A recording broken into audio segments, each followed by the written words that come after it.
All right, ready to roll on a Saturday morning. Thanks to our friends at Insperity. Visit Insperity.com for a powerful HR solution with exceptional follow-through. You can also get your questions in via Twitter at ESPN 97.5. Yours truly will be taking you through the hour as Charlie is up in Dublin, Ohio at a funeral for the late, great Larry Dornish. We'll hear from Charlie at 8:15. Talk about Dornish and a couple other topics, get to your questions as far as the world of golf. Dornish was the longtime head pro at Muirfield Village at Jack's Place, and that is a huge loss as far as the world of golf is concerned. So we'll hear from Charlie around 8:15. We have a lot to do in the meantime, as there is 3 weeks remaining until the top 70 on the FedEx Cup money list begins the playoffs. The tour is in Blaine, Minnesota this week for the 3M Open, which we will get to. Taylor Pendrith, who already has one win this season, he's at 12 under leading the way, plus 240 odds going into the weekend. You've got, kind of a Houston favorite in Johnny Vegas sitting 4 back at 8 under. He's 18-1 heading into the weekend. A lot to get to with Vegas and his better play as of late. Vegas obviously came back from surgeries in 2 consecutive seasons in a row. And I think, collectively, in Houston, if you're rooting for a guy this weekend at 3M, it's got to be Johnny Vegas. So this week they're in the Twin Cities. You have the Olympics in Paris at Le National next week, where world number 1 Scotty Scheffler and Open champion Xander Schauffele will have a chance at gold. That is a massive event in the sense that it's golf's 3rd year back at the Olympics in the modern era, and it's finally being played at a respected golf course in Le National, which holds the French Open every year and held the Ryder Cup a few years ago. I am fired up for the Olympics and looking forward to watching the Americans dominate in the coverage led by the great Mike Tirico of NBC Sports. I mean, the last 3 nights I rewatched the 1980 Winter Olympics semifinal between the USA and Soviets. I've rewatched Muhammad Ali lighting the torch in Atlanta in 94, and I rewatched Michael Phelps cleaning up shop in 2004 in Athens. So I am ready to go as far as the Olympics is concerned. And at 8:45, we'll bring in Tim Schmidt of USA Today to help preview what to expect next week in Paris. And then the PGA Tour will round out the regular season in North Carolina in 2 weeks at Sedgefield before the 3-tournament playoff series. And with that, with the playoffs, you have the FedEx St. Jude at TPC Southwind. You have the BMW Championship at Castle Pines, which will be an absolute movie up in the altitude in Colorado.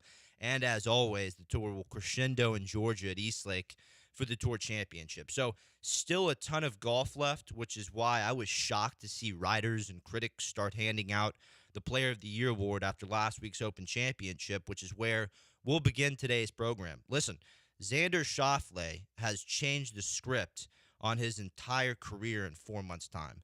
Before 2024, before the majors of this year, Xander Schauffele looked like a 30-year-old who didn't have the chutzpah to get it done in the big moment at a major. He looked like the second coming of Lee Westwood or Colin Montgomery or Ricky Fowler, all class players unable to get the job done in the majors. And 4 months later, Xander Schauffele has 2 major championship wins and has cemented his place in the World Golf Hall of Fame. 9 PGA Tour wins, a Wanamaker Trophy, a Claret Jug, and a gold medal from the 2019 Olympics. Yeah, that's plenty good enough for Golf's Hall of Fame at just 30 years old for Xander.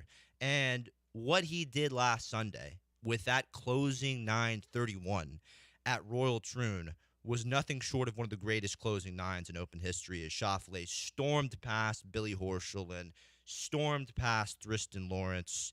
Here's more from Schauffele on his experience from last Sunday. It was hard. It was very difficult. I think winning the first one helped me a lot today on the back 9. I had some feeling of calmness come through, and it was very helpful on what has been one of the hardest back 9s I've ever played in a tournament. So it's it's a dream come true to win 2 majors in 1 year. Is, it took me forever just to win 1, and to have 2 now is something else. And forget the back 931 at Troon. How about the fact that Xander Schauffele became the second man in history, only behind Jack Nicklaus, to close out two major wins with Sunday 65s? And how about the fact that Xander got it done in the same year? Two Sunday 65s to win a major. He had the closing round 65 at Valhalla to win the PGA, and he closed out things at Troon last Sunday with a 65. That takes some serious chops, and I find that piece of history more impressive than the fact that Schauffele became the fourth man ever to win the PGA and Open in the same year.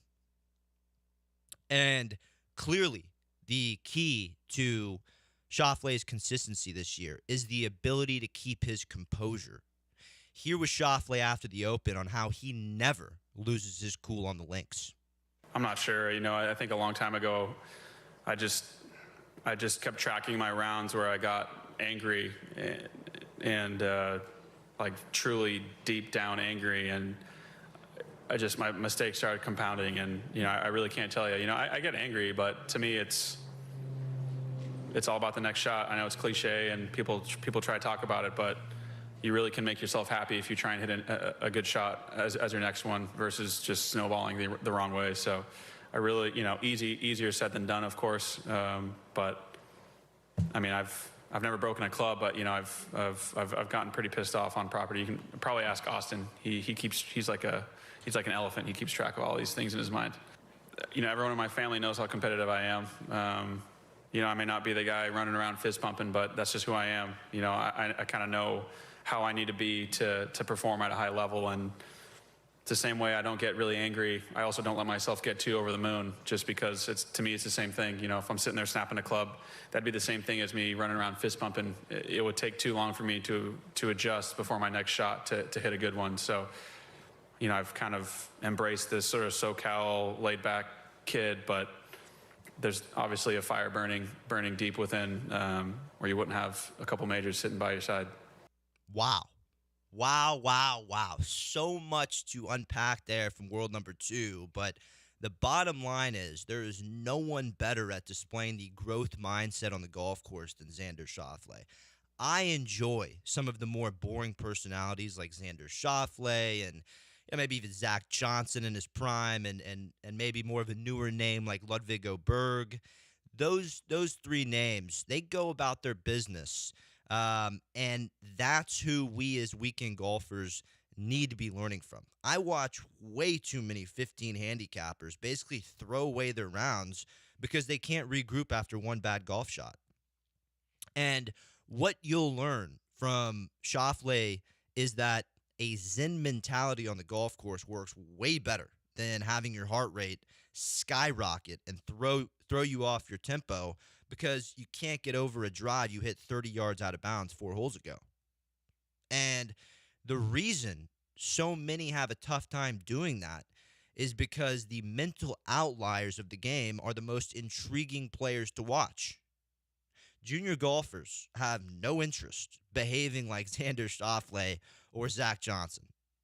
You grow up watching videos of Tiger Woods cussing himself out before sticking a 4-iron to a foot at Torrey Pines. You watch the tapes of Bryson DeChambeau nearly driving the green at number 5 at Bay Hill and getting fired up, raising the roof off Bay Hill. You watch Jordan Spieth rambling his thoughts to Michael Greller. It's very easy to think that's the right way to go about the mental side of golf.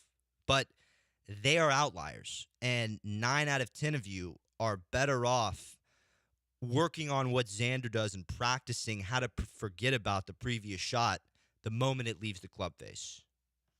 Now, Xander Schauffele's composed mindset is great learning for you and me. The sad part is it's not what the golf fan wants to watch as the Open had its lowest ratings in over 10 years because the average fan would rather watch Bryson DeChambeau, Rory McIlroy, or Tiger Woods get the crowds fired up, and they all missed a cut last week. All in all, though, PGA Tour ratings, I would say, are in a good spot through 30 weeks of the season, as it was the first time Americans swept the majors since 1982. Amazing it had been that long since the United States totally dominated the majors. That year, that was Craig Stadler winning the Masters. Tom Watson won the U.S. Open and British in '82. And then Raymond Floyd won the PGA that year. 42 years later, it's Scotty Scheffler, Brooks Koepka, and Xander Schauffele, who are the reigning champions going into 2025. And, amateur golf in the States, talking about the way it's grown this year and the popularity of golf this year, amateur golf in the States could not be in a better place with 3.1 million new recreational golfers in 2024. And speaking of amateur golf, we'll get to Brentley Romine of NBC Sports here at 8:30. He's been live from the U.S. Amateur all week at Oakland Hills, where Charlie Woods made his debut at a U.S. Junior. Charlie Woods did not make it to stroke play, but the crowds out there were out of control for him. If you go watch the videos, the crowds for the son of Tiger Woods were out of control at the U.S. Junior. So we're going to get a feel on how to set these expectations for Charlie Woods, who's only 15, here at 8:30 with Brentley Romine. And you can catch the final of the U.S. Junior at Oakland Hills at 1 o'clock. The first 18 of that are about to start. It's Trevor Gucheski and Tyler Watts facing off. Gucheski is the son of PGA Tour member Scott Gucheski.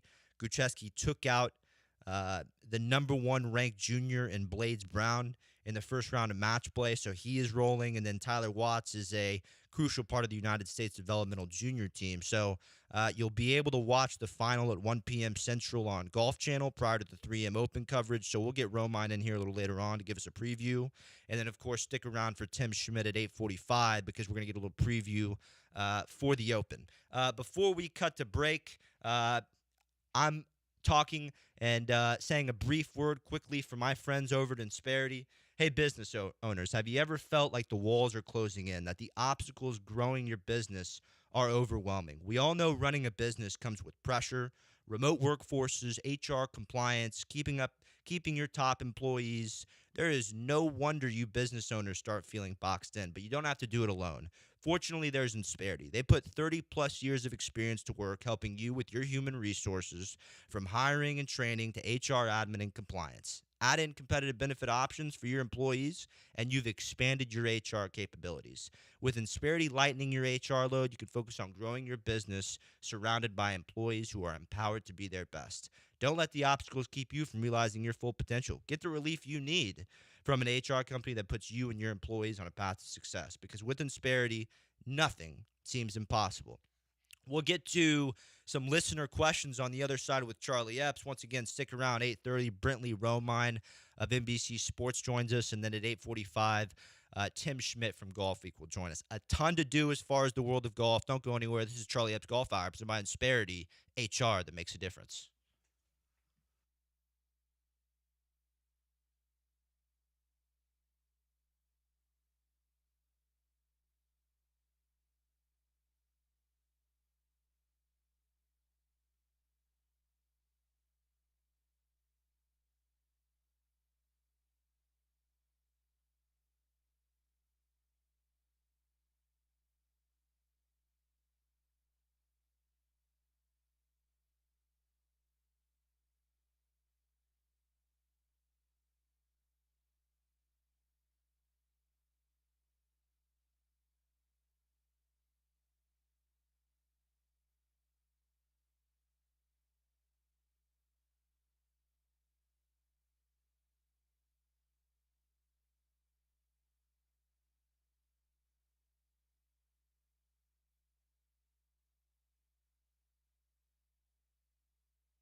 The Charlie Epps Golf Hour, powered by Insperity, continues on ESPN 97.5 and 92.5. from the Veritex Community Bank Studios. Here's Will Doctor and Charlie Epps.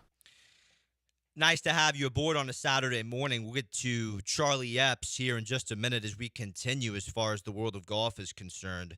This week you had a ton of writers and talking heads go ahead and crown Open champion Xander Schauffele as the 2024 Player of the Year, and those were tough takes for me to listen to, considering we have the Olympics and 3 playoff events left on the schedule. Clearly, world number 1 Scottie Scheffler has been the Player of the Year up to this point with 6 total wins on the season. He's ahead of Schauffele by 1,900 points on the FedEx Cup standings, even after Schauffele's win at Troon, and the money list speaks for itself. Over the long haul of the PGA Tour season, Scottie Scheffler has been the better player, and once again, the season-long points list will tell you the same thing. Numbers talk.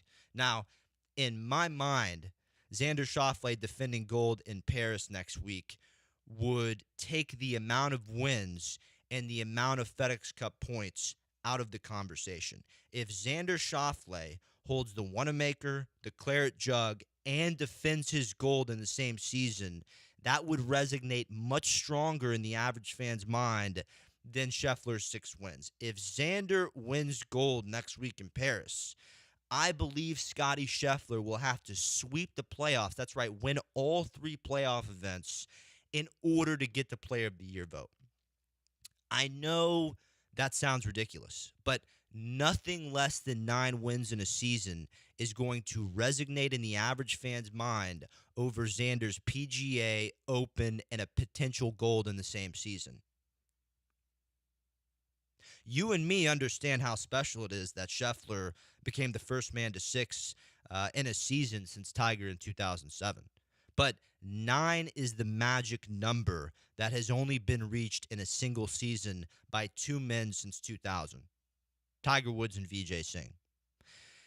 And the fact is, history doesn't care about 6 wins in a season. It doesn't care about 7, and it doesn't care about 8. But 9 is that magic number. Now, the same is true if Scheffler wins gold. That would get him to 7 wins on the season with a green jacket and gold medal. That would seal Player of the Year for Scheffler. And it would be silly of me to sit here and say I know for sure that the gold medal next week will come down to world number 1 and world number 2 when you have 55 to 60 other players in the field. Rory McIlroy, Ludwig Berg, John Rahm, Colin Morikawa, Victor Hovland. We'll get to the odds for next week, but this is a major championship field we're talking about for the Olympics next week. So the odds of gold coming down to Scheffler and Schauffele are very slim.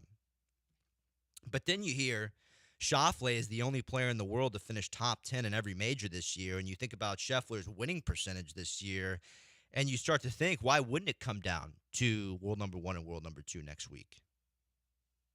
I've just been notified by the great producer Austin Rodriguez that we have Charlie Epps on the line from Dublin, Ohio. Charlie, I told listeners at the start of the show about the world about the world of golf losing a giant in Larry Dornish, the great head pro of Muirfield Village. That's where you join us from. How are things, Coach? You know, they're wonderful but sad. But yes, Larry was a special person, like a lot of club pros. But he had an important, assignment. He took care of Jack Nicklaus's golf club and Barbara Nicklaus, and he did a wonderful job. And he was so creative, had such a great laugh. But unfortunately, the C word, cancer, got him. And I'm going to miss him a lot. He was one of my best friends, but life goes on. Well, Mr. Dornish is looking down at the work you're doing with Can Care, an incredible cancer foundation, the work you're doing with the Charlie Epps Scholarship. Mr. Dornish is looking down on that, and very proud of you, Charlie. One question before we move on to some listeners. How does one become the head golf professional at Jack Nicklaus's most cherished club? Well, you have a reputation within the community that you've been a great golf pro at a club in Florida right next to Jack Nicklaus's home, and Jack was able to see Larry in work and in play, and they became good friends. And so Jack had a lot of trust in him from the beginning. He knew his record as a club pro, and he grew up in the game, and so it made a good combination. Let's get to, well, once again, rest in peace, Mr. Larry Dornish, former head pro of Muirfield Village Golf Club, the most cherished club of Jack Nicklaus. We will remember him forever, Charlie. Let's get to some listener questions. We go to Tiago in Cordoba. Charlie, your student Angel Cabrera is tied for 6th heading into the weekend at the Senior Open at Carnoustie. You predicted he would win a senior major soon. What's been the key to Angel's consistency? Well, he's really worked hard to get back to his game after what he's been through on a personal level. And he finished third one year at Carnoustie in the British Open. So his history in playing overseas is really good. That's where he started his career on the European Tour, and he's played all those courses, and he's shown this coming back that he's strong, and each day he gets a little sharper and sharper with his short game. Angel, he's 5 back heading into the weekend at the Senior Open, but you look up this leaderboard, there's not too many players ahead of him with major championship winning experience. KJ Choi, incredible player, never won a major. He's at 6 under, winning at Carnoustie by 2. Padraig Harrington's the one probably you have to worry about. He's at 3 under, 3 back of Choi. Padraig, we know he can get it done in the big moment. But other than that, Cabrera, he's got a pretty open road to the top. If he gets that putter going this weekend, we'll keep an eye on that. Let's get to question number 2 here, Charlie. This comes from Luke in Toledo. Charlie, I'm a caddy, and I have a tough time getting members to forget about a bad shot they hit. Xander Schauffele talked a lot about keeping his cool all the time last week, and I'm wondering how you approach the mental side of the game with your students. Well, you gotta tell them that there's no whining in golf. You can have a little glass of wine when you get done and talk it over, but the reality is in golf you're going to hit more bad shots than good shots, especially being an amateur. And you just got to take them with a grain of salt and go back and get through your pre-shot routine and try to make the best shot that you've hit in your life, and so on and so forth. And then your body will relax and you'll get the tension out of the game. Anger brings tension, and tension brings problems in a golf swing. So keep your mind cool, relax, and have a glass of wine afterwards and kind of laugh at yourself for hitting such a dumb shot. Incredible. The golf doctor turning water into wine here on a Saturday morning. Let's get one more question in for you, Charlie. This comes from Andy in the Heights. Charlie, I'm here in Houston and haven't been able to play golf in 4 weeks because of this rain. How do you keep your game sharp when you're unable to get on the golf course for this long? Well, Jack Nicklaus always had an interesting saying. He says, be realistic with your expectations. And after what we've suffered through this weather in Houston has been horrible all year long, you just got to take it with a grain of salt. You might, hit some balls a little more, but accept that. And don't expect too much. Lower your expectations and be realistic. Hey, okay, we haven't been able to play, we haven't been able to practice, so those things aren't good combinations for playing good golf. So be patient and let's have a good fall season, and you'll get your game back. Charlie, we appreciate you spending a couple minutes with us here on a Saturday morning, even though you're, mourning the good friend, the late, great Larry Dornish. You're at his funeral in Dublin, Ohio. We hope you have a great rest of the weekend and can't wait to see you back in studio next week. Okay, you have a good show. All right, Charlie, talk soon. That is Charlie Bye-bye. Epps, the great coach of Angel Cabrera, who, Angel eyeing his, third career major in the eye going into the weekend at Carnoustie. I am fired up to watch that, and then the Senior Open. Hopefully him and Padraig Harrington get into a little bit of a battle.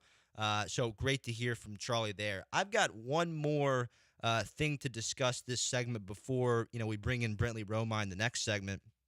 Ian Poulter and Lee Westwood. Well, let me give you a little background on this. Live Golf is in the United Kingdom this week. John Rahm leads at 8 under. Andy Ogletree 6 under. Live Golf, as I've told you over and over, not the greatest TV product. No one watches the CW network. It's a joke of a channel.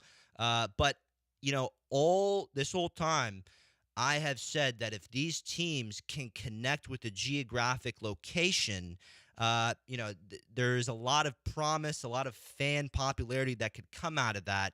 Here's Lee Westwood and Ian Poulter speaking on that before Live UK this weekend.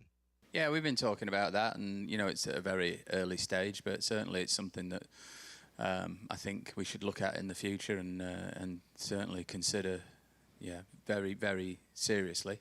I think it makes perfect sense to have home courses and for every team and use those venues, and then when the tournament isn't there, you can use it for other purposes. We could bring, just thinking out loud now, we could bring little sticks to it for certain weeks of the year, and you have ladies tournaments there and girls tournaments, other junior tournaments. So yeah, there's infinite possibilities. Yeah, look, we've spoke about it, but it comes down to finance at the end of the day. If we deliver on the golf course and win 5 tournaments next year, we can push this forward a bit quicker. So, I think every team has been tasked with a go forward plan. What does 3, 5, 10 years look like? And it's definitely in that window of don't think small, think big. So, we're sitting here trying to think big and how big we can take this majestic GC franchise. And, a home venue would be amazing. We need a location, we need some funding, and obviously if we play really well, then it'll be there. So Westwood can save it on the fact that this is going to help the ladies game and the junior game. Clearly that's typical Live Golf PR, but I'm in full agreement. It's a rare agreement with the fact that home courses, or a hometown at the very least, connecting these teams, the Crushers and the Aces, with the city would go a long way for Live Golf. Now, the PGA Tour is technically one step ahead of them in this realm. They've got the TGL starting up in 2025, which is going to be every Tuesday night on ESPN National. And it is indoor simulation, state-of-the-art technology, something we've never seen before. But all the teams are connected to a city. And you think about sports, NFL, NBA, NFL, NBA, MLB. There's not a team sport that doesn't have a connection to a geographic location. So, from the start, everyone's been making fun of these Live Golf names, Aces, Crushers, Torquay. To me, the most successful marketed team is Team Torquay, because you've got Joaquin Niemann, Carlos Ortiz, Mito Pereira, Sebastian Munoz, all from the Latin America region.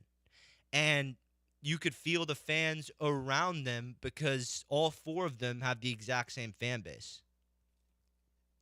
I think attaching Live Golf teams to home courses or a home location would be a great start to take that product from a joke to maybe average. That's what I'm saying here. On the other side, we'll get to Brentley Romine of NBC Sports, talk about the U.S. Junior Amateur. That's some real competition there, because the U.S. Junior Amateur winner gets an exemption into the 2025 U.S. Open. This is the Charlie Epps Golf Hour, presented by Insperity, HR that makes a difference. Back after this.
You're listening to the Charlie Epps Golf Hour on ESPN 97.5 and 92.5. Powered by Insperity. From the Veritex Community Bank Studios, here's Will Doctor and the Golf Doctor himself, Charlie Epps.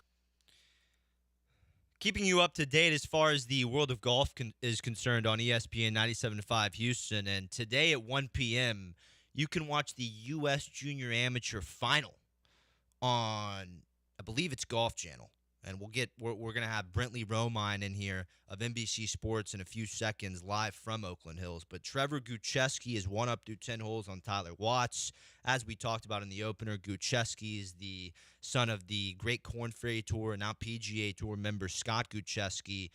What a run Gucheski's had. He took down Blades Brown early on in match play, and he's facing off against Tyler Watts, who's part of the promising U.S. Junior Developmental Team. We now go to the Progressive Guest Line and welcome in Brentley Romine of NBC Sports. Brentley, great to have you aboard here on a Saturday morning. Thank you for taking the time. What a venue in Oakland Hills. I mean, you talk about past champions as far as U.S. Open and Senior Opens, Andy North, Jack Nicklaus, Patty Harrington, Europe winning the Ryder Cup in 2004. How has Oakland Hills responded to hosting the U.S. Junior this year? You know, they're still working on the clubhouse. Well, first off, thanks for having me. Excited to talk some junior golf. But, yeah, so they're still working on the clubhouse. Obviously, they had that devastating fire a couple of years ago. But the golf course, I mean, I was there in 2016, and it looks completely different. There's a lot fewer trees, and I think it really does a good job of showcasing kind of the entire property. And, you know, truly, in my opinion, one of the best venues that the USGA has historically gone to. And I'll tell you what, it's tough, but, you know, as we saw with the 12th hole yesterday, I mean, you have to hit it in the right spots. And if you don't, your ball's rolling back down 100 yards and giving you a little wedge contest there. So, I couldn't say enough great things about the course. How do these young players respond to the pressure with a U.S. Open exemption on the line? What was the feeling around Trevor Gucheski and Tyler Watts and maybe even their families with 36 holes to play?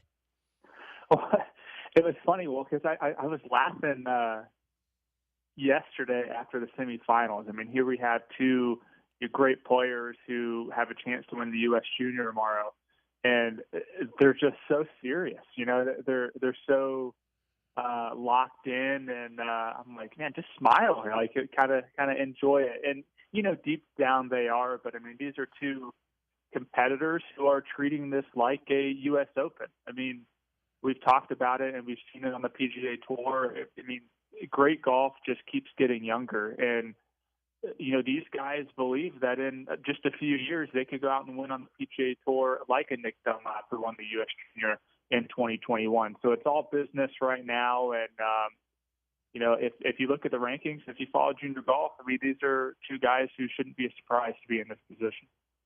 How do you react to the Charlie Woods and Tiger Woods madness this week? You know, Charlie qualified for his first junior at 15 and didn't make it to match play, but had a commendable effort. How were the crowds, you know, and what were your takeaways from watching Charlie Woods? Yeah, it's such a complicated issue, right? And I talked about this a little bit earlier this week on Golf Central, but there's kind of a fine line between, I think, what's acceptable in kind of the coverage and the way we treat Charlie to what's not. And I think you can kind of put it in a couple buckets. One is the coverage, you know, stories you're right, talking about him on the radio or TV or things like that. I think there is a general and a fair interest in him being Tiger's kid. You know, the first time that he does something, it's news, like qualify for the USGA championship. That's something that is a huge deal. His first round in a USGA championship that his dad won 3 times, that's a big deal. But when you have news outlets, whether it be local or even national this week, send people out just to cover Charlie Woods, and then by Wednesday they're nowhere to be found on property. I mean, I actually was curious, and I went and did a quick Google search. Only Golf Channel, Golf Week, and the Detroit News has written about someone other than Charlie Woods this week. And to me, that's where things, get over the line to where, all right, like this is just kind of ridiculous. And then the second thing is the crowds. You kind of alluded to that earlier. A USGA championship's a little bit different, right, than going to follow him at a qualifier or a high school tournament. The high school tournaments, I think, should be off limits. If you're not a friend or if you don't have a little kid with you, I don't think you should be able to go watch high school golf. That said, USGA championships, a little bit different story. If you take away the people who are there just to try to get a glimpse of Tiger, then I think it's maybe more acceptable. But the autograph asking, just kind of the stuff that we've seen over this past year or two, I think it's a little bit out of hand. So, yeah, a fine line that I think probably more than half the people are maybe going a little bit over. We've got Brentley Romine of NBC Sports joining us live from the U.S. Junior Final at Oakland Hills. Brentley, you cover a ton of college golf and junior golf for NBC Sports, and I think this question is beyond Charlie Woods, but if now is maybe not the appropriate time, for coverage of that extent, and I think this is more of a general question as the pro golfer coming out of college, Luke Clanton, some of those guys, that age is getting younger. What is the appropriate age to start setting expectations for a Miles Russell or a Charlie Woods? How do you go about that? Yeah, it's so tough because it's the best golfers now at 15, 16 years old might not be the best golfers at 18 or 19. And we see that a lot. I mean, you look at just this field, and Henry Guan he's still a great player, but 3-4 years ago, he was by far the best player in that class of 2026. Now, the likes of like Luke Colton, Blades Brown, they've passed him by. But, so much can happen in these few years. I think it's fair for someone like Miles Russell, right, who has achieved so much in such a little bit of time. It's fair to give him the hype. It's fair to give Blades Brown the hype when he finishes T26. But then on the flip side, I think, players who aren't quite there yet right now might be the best players 3-4 years from now. So I think there is still time for Charlie Woods to develop. And so it's unfair when people look at the 82 and the 80 and the fact that he beat just a dozen or so players out of 262. I think it's unfair to say that he thinks he's never going to be good, because I look back to 2016 when I covered the USAM at this very course. Curtis Luck, a young kid from Australia, he was 18 at the time. His dad told us a story after he won that week of his first junior tournament that he ever played, 18 holes. He was 12 years old. He actually got paired with Minjee Lee, who now plays on the LPGA Tour, major champion, all that. He was 12 years old, so only 3 years younger than Charlie. He shot 116. Wow. And he ended up making it to the PGA Tour. He was a U.S. amateur champion. So Charlie, right now, I think the projection and talking to people who kind of know the recruiting side of things and coaches and things like that, like he is a Division I talent right now. He's got the speed, he's got the IQ, the pedigree. It's just a matter of getting more experience, and you only do that by throwing yourself in the fire and qualifying for a U.S. Junior and things like that. So I do expect Charlie to get a lot better, and I expect him to play Division I golf. Brentley, we haven't seen a stroke play medalist win the U.S. Junior since Jordan Spieth in 2009, and it was a huge shocker to see the stroke play winner Blades Brown lose very on in match play this week. Blades Brown is a name that I'm hearing in conversations to be on U.S. national teams. An example is the Spirit International in November. There's a lot of interest to have Blades on the U.S. team. Even though his WAGR maybe doesn't reflect how good of a player he is, he certainly made a huge step on the junior golf scene. I think he just went to high school from home schedule, so kind of taking the Nelly Corder route to some extent. But back to the question, not to run on, what do you think the reason is for these stroke play medalists not getting it done at the U.S. Junior? It's two words: match play. It's such a fickle format, and if you look at all the USGA amateur championships that decide they're champion by match play, or you look at the match play history on the PGA Tour, like the best golfer usually does not win. NCAA championship, same thing. Like, it's just so hard, and you can have a bad day and you're playing against someone who is playing great golf as well. And so the chances that two guys have a bad day is not that great. And, lo and behold, he runs into Trevor Kuchevsky, who finds himself in the final. And so I don't think it's as an indictment on Blades maybe not playing well as just the fact that, match play's tough, and it's tough to win 6 matches after playing 36 holes of stroke play. There's a lot of pressure on you. I think that is a real aspect of it, to have that one next to your name, to be able to do something too, and him being also a U.S. amateur medalist last year, to join Tiger and Bobby Clampett as the only players to do that. It's hard to live up to those expectations sometimes. And, Blades just got beat, and he'll be back, and he'll have plenty more chances to win this tournament. Brentley, we appreciate your time so much. The game of professional golf is changing so much with the prime age getting younger, and players like Miles Russell, Blades Brown, Luke Clanton coming on the scene very early. Always great to hear your insight as far as college and junior golf is concerned. Thanks so much. Yeah. Thanks. Have a good one. That is Brentley Romine from Oakland Hills. Once again, you can catch the U.S. Junior Final on Golf Channel at 1 o'clock. And once again, the winner of the U.S. Junior between Trevor Kuchevsky and Tyler Watts, they'll receive an exemption to the 2025 U.S. Open. So no games being played. Big-time event, 1 o'clock on Golf Channel. On the other side, we'll bring in Tim Schmidt of USA Today, get a little preview of the Olympics, go back over the Open, talk about the Player of the Year award, a lot to do. One segment to go. This is the Charlie Epps Golf Hour, presented by Insperity, HR that makes a difference.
The Charlie Epps Golf Hour, powered by Insperity, continues on ESPN 97.5 and 92.5. from the Veritex Community Bank Studios. Here's Will Doctor and Charlie Epps. One more segment to go here on ESPN 97.5 Houston, and it's going to be the best one because we now go to the Progressive Guest Line. Welcome in Tim Schmidt of USA Today and Golf Week. Tim, great to have you aboard. Always great to hear your voice. Always great to talk to you, Will. I love the fact that I've now become kind of a tag team partner with Brentley Romine. I feel like the last 2 or 3 times I've been on the show, it follows the vast knowledge, amateur especially, of Brentley Romine, a former Golf Weeker, by the way. So I always love to hear that he's on just before me. Excellent voice, Tim. I got Brentley on in the segment before you to cover the junior game as the U.S. Juniors going on. Now I'm going to the big leagues to get your take on the fact that we have the Olympics just a couple weeks after the Open, and I think a lot of fans maybe are not understanding, what this could mean for the Player of the Year award and how much international talent John Rahm, Ludwig Oberg is going to be at La National. How excited are you, from the perspective of, headlines and just watching the Olympics? How excited are you for the 3rd edition of Olympic golf in the modern era? It's such a fun thing. It was one of the things that Brentley just said was that, the reason that the best player doesn't always win in amateur events is in the junior amateur or the amateur is because it's match play instead of stroke play. And the reason the Olympics are so interesting is it's not a traditional event. Yes, it's a 72-hole stroke play event, so that is standard. But the emotions and the pageantry that surrounds this thing, it's not just going from tour stop to tour stop. And for me, that makes this so interesting to see, like, for example, Shane Lowry and the emotion that he had waving his flag for his country and talking about what a dramatic this was for him.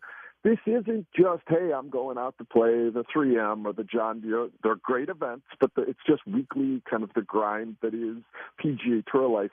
This just adds a whole new dynamic. And so it makes it fun to see how players handle this and how they'll handle it under the pressure of not just playing for themselves, but playing for their country in most cases. This is Tim Schmidt of USA Today and Golf Week joining us on ESPN 97.5 Houston. Tim, we just saw Americans sweep the majors for the first time since 1982. How convinced are you that the gold medal next week is going to come down to world number 1 Scottie Scheffler versus world number 2 Xander Schauffele? Okay, so that's a great point, and I know people are very high on Xander right now, and obviously he has everything checking his boxes. He's been playing the best golf.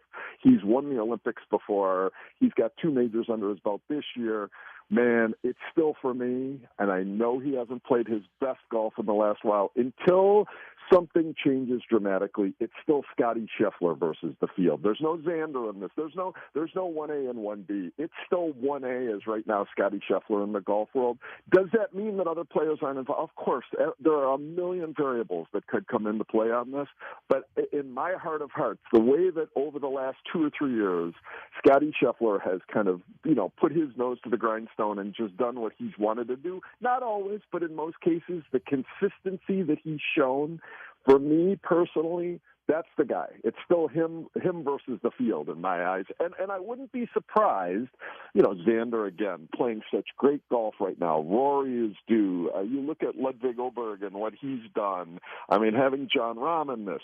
There's so many great players that could be a part of it. But Scottie's the guy. If Scottie's game is on, I still feel like, it's not Tiger right now, Will. We're not at that stage. But when Scottie's on and other players are on, Scottie wins. And that's something. There's something to be said for that right now. And one other question as far as Americans sweeping the majors, what do you think that is going to do as far as continuing to grow the recreational game in the United States? We just had the most interesting thing as part of the USA Today network. I have an alert internally that anytime a golf story at any of our network properties pops up, so for example, the Corpus Christi Caller Times or whatever Gannett property, when something golf pops up, it sends me an alert right away. And there was a story written by the folks in Rockford, Illinois at the Rockford Register-Star. and it was talking about how, equipment sales have dropped a little bit, not crazy down, but they're back to normal. Other things have kind of come back to normal, but recreational golf is booming as high as it's ever been in heartland America too, not just on the fringes. We're talking throughout the country. And I feel like as this kind of, continues to boil, as Scotty and Xander and others in that genre are waving the American flag and making this an even bigger deal here domestically, man, it's just fun to watch. It's fun to be a part of, because if you would have told me, well, I've taken over, you and I have been hanging out for years now, a few years, and I've been almost 5 years in this job at Golf Week. When I came in and it started to crest, the game I assumed was going to do another, up and then come back down.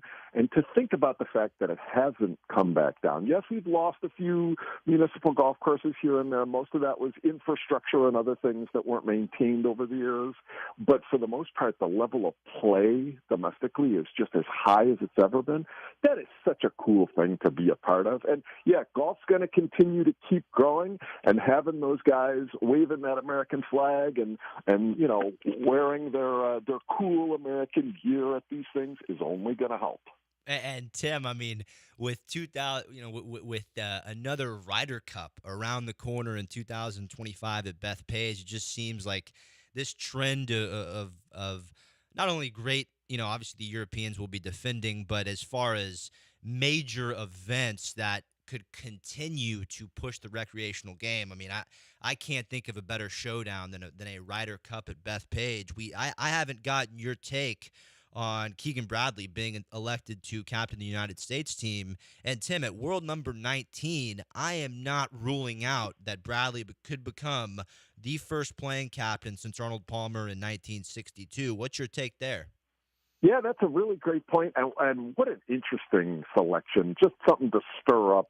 The American side definitely needed something. And I feel like the naming of him and the kind of the swirl that came after that, with people originally saying, what the heck? Is that really who they named? Well, internally, we knew this 2 days in advance. Eamon Lynch tipped me off 2 days in advance that he was going to be selected, and we were going to try to run something. But as a staff, everybody inside said, no, that can't be right? No way. That can't really be who they're going to put in that position. Well, now the kind of second wave has been, man, this is probably a really good move. This is really something. This is obviously someone who's very passionate about playing for his country, and also someone who's younger and can connect. And by the way, although he's younger and can connect, he's not one of the cool guys in the cool club. We needed someone outside the Jordan, Ricky, JT, that has kind of controlled golf a little bit. Someone outside that to kind of say, okay, wait, hold on, let's add a little new perspective to this.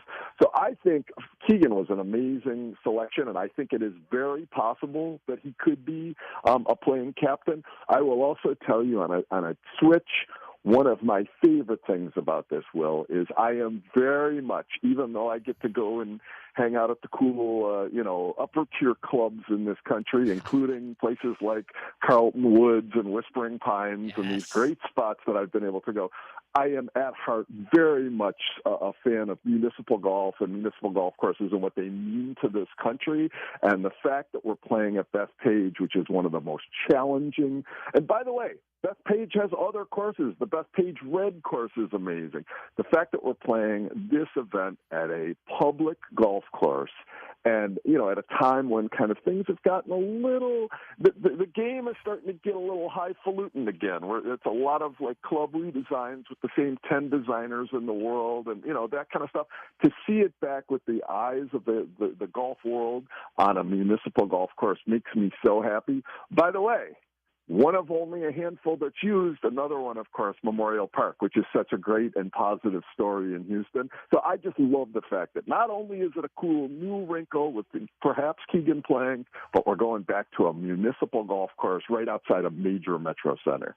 It's too bad the U.S. Open can't come to Texas, because Memorial Park did a great job with that golf course this year, and certainly some murmurs from the players that it was comparable to a U.S. Open venue. Tim, unfortunately, we're out of time. I'd love to talk to you for another hour. I appreciate your insight on the Olympics and some other topics as far as the world of golf, as always.